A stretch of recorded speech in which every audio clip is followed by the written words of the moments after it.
us a little bit, Marc, about your service and why you chose to serve this great country. You know, actually, it's a funny story how I how I joined the Navy. I'm from Wisconsin, born and raised, Milwaukee, Wisconsin, born and raised. And I grew up in a very rough, I guess you can say, ghetto or project area where it was nothing but gang violence and drugs and everything. When you see a friend of yours, especially one of my best friends, get killed right in front of you, at the age of 14, where you have to carry a gun to protect yourself, that was a clear sign for me to be able to say, hey, it's time for me to make some changes for my own personal life. Funny story of how I joined the Navy. My mom, to this day, even though we laugh about it now, she still kind of gets mad at me about the way it happened. The morning of me leaving to go to boot camp, I went to boot camp in Great Lakes, Illinois.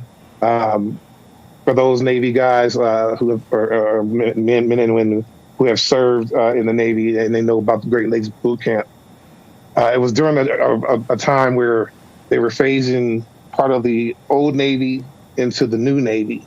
What I mean by that is that the old Navy, we were still dealing, when I joined, because I was in military communications, when I joined, we were still doing Morse code and learning how to do paper teletypes. That's how our communications went out.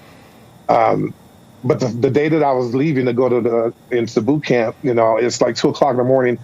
My mom had this chair that she had that had a lamp behind her where she would sit there and read.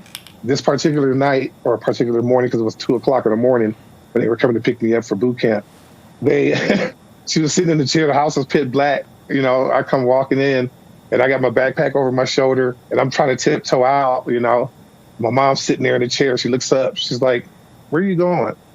I was like, "Oh, I forgot to tell you. I joined the Navy." Ooh, So it was kind of funny. Ooh, what a surprise.